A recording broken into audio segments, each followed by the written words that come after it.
welcome. I'm here to board you small, but it's going to be an educative section. Now, PSL, we've been hearing about PSL and how Premier League teams are being their teams not to offend and be in the issue of PSL. Now, what is PSL? PSL is profit and sustainability rule. The Premier League PSL is designed to keep clubs financially healthy and prevent overspending.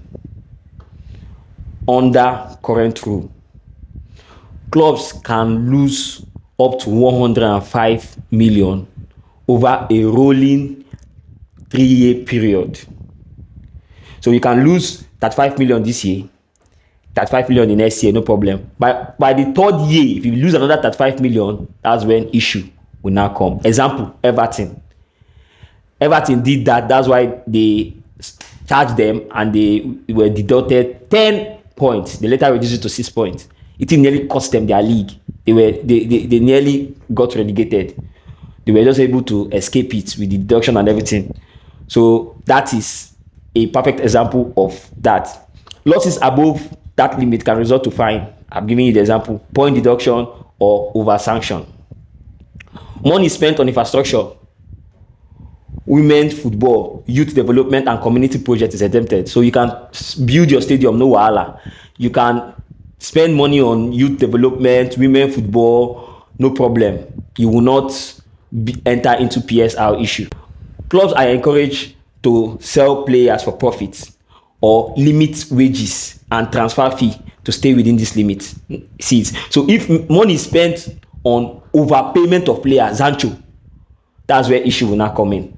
Because by the time you overspend, you overbuy, and you don't sell out, you don't sell your academy players, you don't do some kind of shady deals like what Chelsea did. I'm still getting there, and see how you can beat it. You enter issue.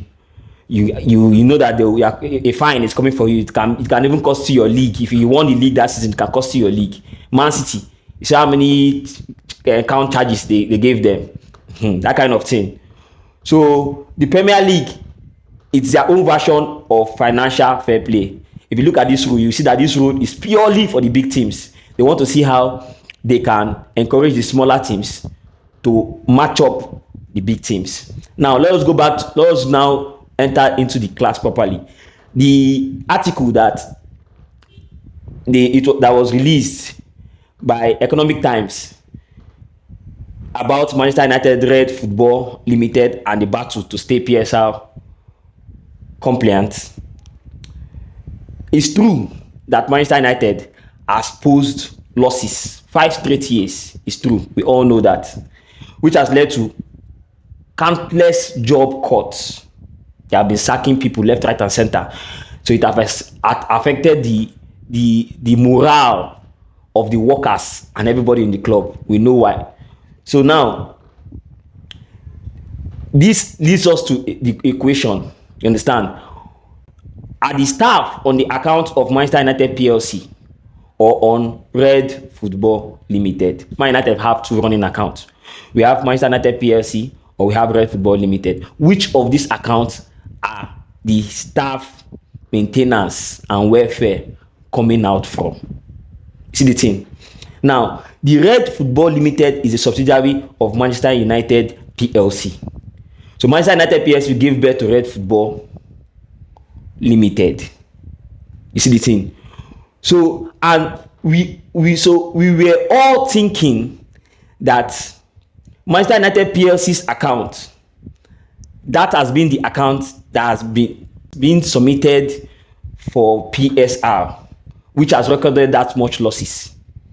You see the thing, that Manchester United PLC account, that account has recorded that loss that we have been seeing for the past 5 years, and that has the account we were all thinking that have been submitted for the PSL. That's why we're all being afraid about Man United having an issue on PSL. Little do we know that the account that was being submitted was the Red Football Limited. That was the account that was being submitted, and the Red Football Limited account have not incurred that much loss. You see the thing. Now, if you look at this chart, This chart shows the teams that are very safe from PSR issue this month. And Manchester United is Man U is we are 1, 2, 3, 4. We are fifth on the list in this chart. Fifth of among the safest team, which means Manchester United can lose 141 million and still won't break PSR rule. That's how safe we are. You see that all the fear by the end of the day was all for nothing, which means Man United can actually spend more this season. We can spend, we can buy Cunha, we can buy Mbeumo, we can buy a goalkeeper, we can do some deals and still stay PSR compliant. You understand? Now, if you look at this chart again, Chelsea are up there because Chelsea played the game. They did some shady deals. Chelsea sold their hotel to themselves. They also sold their women team to another of their subsidiary company. You see all those kind of deals. That's why Chelsea are up there. So Chelsea can spend and spend and spend and spend and spend nothing. Nothing like you'll be wondering, how come Chelsea is spending? No PSR issue. No, we'll be wondering. Chelsea has been buying. They have been buying. Nobody is talking about PSR. If Man you buy now, it's because of little confusion and misunderstanding. You understand? Now, judging from this chart, Aston Villa is in a very dicey situation. You see that they are in the air. So like this now, Manchester United are supposed to be bombarding Aston Villa now with calls. Be like, oh boy, Alpha, una dey PSR, una get serious PSR issue. How they be? Martinez, who we want, sell Martinez so that at least you can use Martinez to balance your books. That kind of thing. That man is supposed to do now with Martinez, with Villa and Martinez. Take advantage of the situation they are in. It is football. It's football in a game. You get the thing. Now, this whole PSR issue now at Manchester United, where Manchester United now fall short is that we have been able to clear ourselves in terms of PSR. We don't have PSR issue. But what Man United now have instead of that PSR issue now is raw cash. Man United don't have enough raw cash in the bank. Even with Ratcliffe injecting 238.5 million in cash to Manchester United, but those money was being disbursed for other things, other maintenance and everything. So with that, we still did not have enough cash in the bank.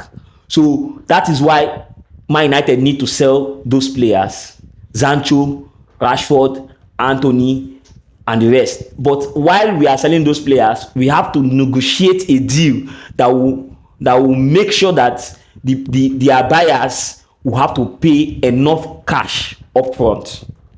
So if you are selling Rashford for 40 million pounds, they have to pay 30 million pounds upfront, or 35 million pounds upfront and 5 million pounds in add-ons.